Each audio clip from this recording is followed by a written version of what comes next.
Aloha, fellow surfer tribe. Surfer Joe here, stoked to be part of the 10th anniversary of this, the Honolulu Surf Film Festival. Let's go on inside and let's go surfing. I have one more question for Clyde, and then we have a special treat tonight.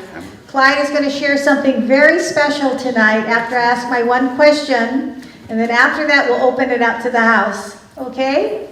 Clyde, you are tied to surfing through a lineage that travels back in time when surfing was the sport of kings. It is immersed within you genetically, woven through your very DNA. For you, surfing Waimea Bay is surely a connection that is complexly intertwined. More so than others that entered the North Shore arena long after your ancestors. Tell us, what does it mean to you when you surf the bay, Waimea Bay?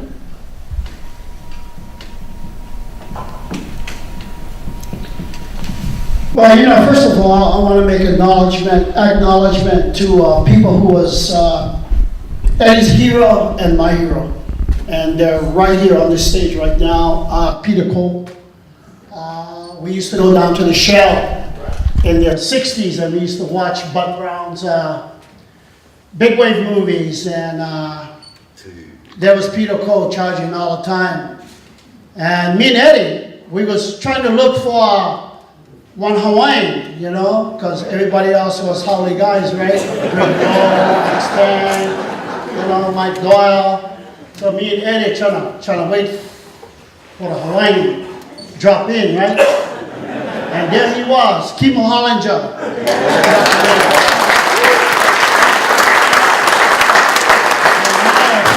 These guys are big inspiration for us, and I'd like to make special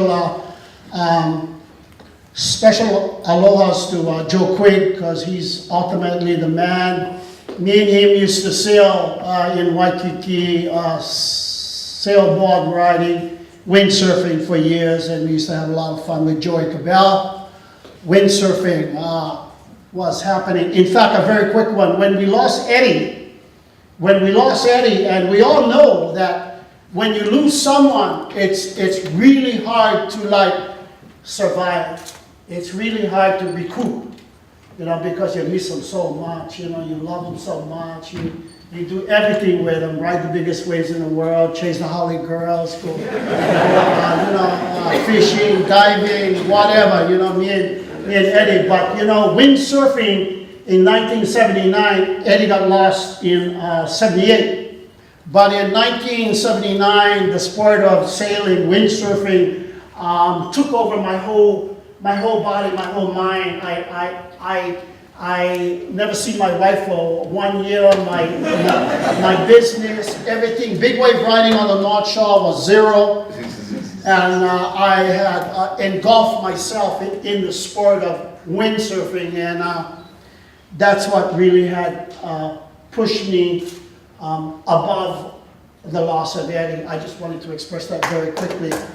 Another one is wanting to acknowledge Mark Cunningham, he the man, Bonsai Pipeline, Ripple Mark, Bobby Surf, but the question was what now? No, I'm just kidding. Waimea Bay is, again, watching all the big dogs, Greg No with his black and white striped shorts, and Eddie with his red and white shorts. And the day was 1967, November 19th. And I'm calling it Wednesday, but guys tell me that it was Tuesday, but I'm saying Wednesday. November 19th, 1967.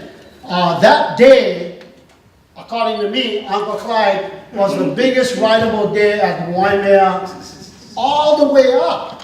You got to get this one, all the way up until the last Eddie we had, which was a year and a half ago. we actually have a picture of Eddie where his board is 12 feet long and it goes down the face of the wave like 7 times. You know, so big wave, 1967. But Eddie was my inspiration all the way, and I wanted to be on the side of him, riding the biggest waves that came in to the bay. And Waimea is really special for us because, a real quick one, my great-great-grandfather was Heva. And Heva 100 years ago was a caretaker of Waimea Valley, Waimea Sugarcane, Waimea Park, Waimea Beach, Waimea Bay. My great-great-grandfather 100 years ago was the official caretaker of the entire area. And then fast forward, 1967, Eddie rides the biggest wave in the world at that time. And then Eddie becomes the first lifeguard in 1967. You know, and again, I really want to say very quickly that I joined Eddie in 69 and we worked there all the way up to 78. And we worked there for 10 years and we never lost one life. And in those years, we had no jet skis, helicopters, Zodiac boats. It was just surfboard, fins, and saving lives. So, you know, I'm really proud of that.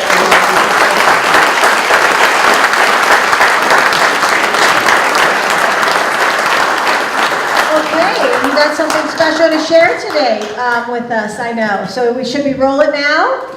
Oh yeah, rock and roll. Let's go. I just bought these pictures. If you guys want to kind of turn around really quick, I just wanted to share this about the some photos from the last Eddie we had that I thought you would really want to see really quick. This is a photo of me 40 years ago, Waimea Bay. Okay, next shot. Next. Change. This is a wave I caught 2 waves prior to the Eddie, 2 weeks prior to the Eddie. Just wanted to show you that Uncle Clyde was out there with all the big boys practicing, getting ready for the day. Okay, next shot. This is a pretty big wave. I got dirty licking on this one. I free fell. In fact, I got held down so long on this wave that I had to go to Kaiser Hospital that night because I had a concussion in my head. Okay, next shot. Just out there, again, practicing riding, getting ready for John Florence in my heat. Okay, next shot. Practicing with style and confidence, I guess. Okay, next shot. The crowd. Waimea, everybody know it gets a little crowded. That's me on the bottom left, paddling out. Next shot. Thank you. This is my favorite board. I've known this thing for 30 years, and it finally broke it off. Joey, broke it off. Okay. But you know, as you can see, walking with confidence, getting more juiced up. Okay, next. Uncle Clyde is the only one in the Eddie that gets to ride the tractor from the lifeguard tower going down to the right side. John and all the boys, I gotta walk. Uncle Clyde get the special treatment. But what's really chicken skin about this whole trip is that as I'm coming down the beach, the 50,000 people is standing up and they're screaming, Uncle Clyde, Uncle Clyde, Uncle Clyde. And what they're really doing is really jacking me up more. So, you know, that's good. Oh yeah, this is Ian Masterson. And this guy following me is chanting in Hawaiian, you know, go get him, Uncle Clyde, and so forth, in the Hawaiian language. Okay, next shot. Okay, my first wave, you know, I just want to say, Peter and Joey and Randy, that I trained really hard for this. You know, I was training for 7 months. running miles and miles, paddling out with sharks and whales and everything. No, really, seriously, you know, when you do this kind of stuff, you got to get psyched up mentally, you know. So anyway, my plan was, no matter what happens, the first wave come in, the first big wave come in, I'm going. Uncle Clyde is going, you know. So me and John is out there, me and him is just jockeying, you know. So we look outside and this wave is coming and I just swing around, boom, I'm gone. I drop down 10 feet, my whole fin comes out of the water. The most worst thing that ever could happen on big wave riding. So anyway, and then I dropped down 10 more. Well, actually I brought the board back. I shoved my fin back in and it actually got back in the face of the wave. And then I dropped down 10 feet more and then the fin came out again. And then this is what happened. So, okay. Okay.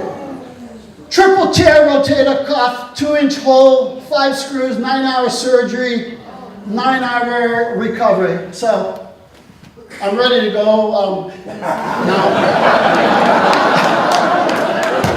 Gotta write one more big one there. Okay, thanks. Okay, next shot. The closeout. John is on the right, gone. I'm paddling with one hand after that first wave, okay? I caught 3 more waves, got caught by 2 80-foot waves. This monster is the wave that the 3 jet skis was going like crazy, you know, trying to save them. No, 6 jet skis or 5 jet skis. Yeah, 5. This is the same wave now. This wave, I was paddling one hand, and I gave up paddling because I was going nowhere. And I hyperventilated, getting air in my lungs and everything because I knew I had to go down and hold your breath for a while. The wave came, took me down 20 feet, rattled me like a dog. After that, it took me down to the bottom of Waimea, and it wouldn't let me go. I was on the bottom of Waimea Bay, 50,000 people on the beach, cameras going in, everything, and Uncle Clyde is on the bottom. I can't come up because this monster of a wave is just shoving you down, Jerry. Okay? All of a sudden, I pull my canisters. 1 canister, 2 canister, 3 canister, 4 canister. And my vest inflates. And I'm coming up. But as I'm coming up, I still got to fight to come up. You're going to like this. Well, you got to get this way. When I'm about as high as this, higher than the roof, my air's gone. I've been held down pretty long time. My air's gone. When I'm almost to the very top, I come up and I feel like I'm in a church. And it's quiet. I don't hear anything.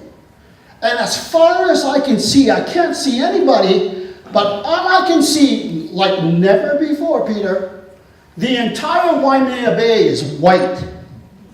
The entire Waimea Bay and out to the ocean is all white. All of a sudden I wake up and I'm okay, and then the ski comes and helps me and everything. Okay, next shot. Another wave, second wave I got caught by. This is not the same wave. Okay, next shot. Some action that day. I think that's a camera guy in the back. The guy on World Surf League. Yeah, this was. By the way, on this day, Waimea Bay was closing out every 15 minutes. Usually we ride Waimea Bay. Peter and us, it closes out maybe 2 times a day or 3 times a day. And it's like, 60 feet. 70 feet, but on this day, it closed out every 15 minutes. That night, I was sleeping in the park. My son tells me, Dad, the waves are coming up the grass. I said, what? Are you kidding? I said, oh man, I like them big, but maybe not that big. I gotta tell the truth around me. Okay, next. Catching a wave with Wakita, one hand. Okay, next wave.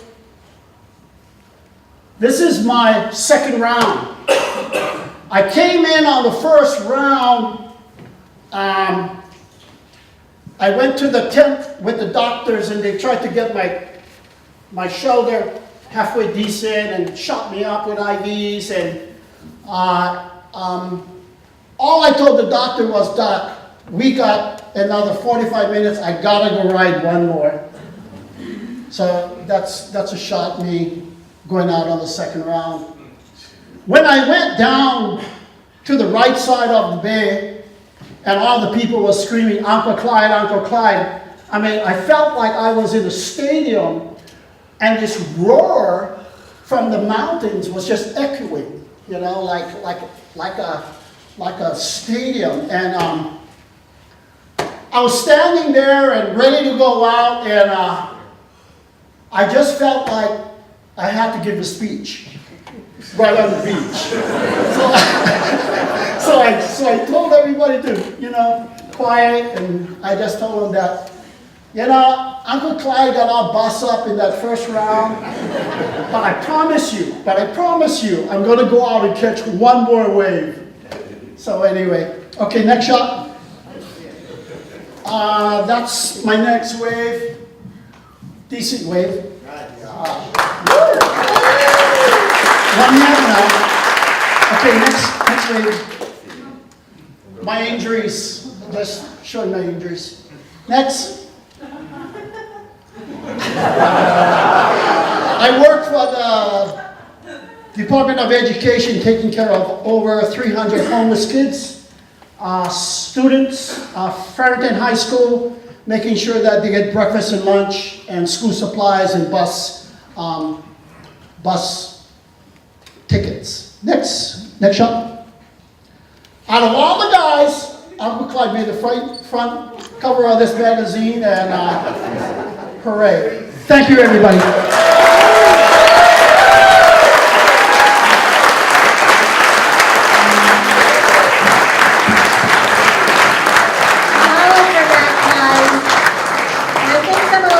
First time it ever been shown? You were telling me yes? So it was a real special treat tonight to see those. Thank you. Mahalo nui loa.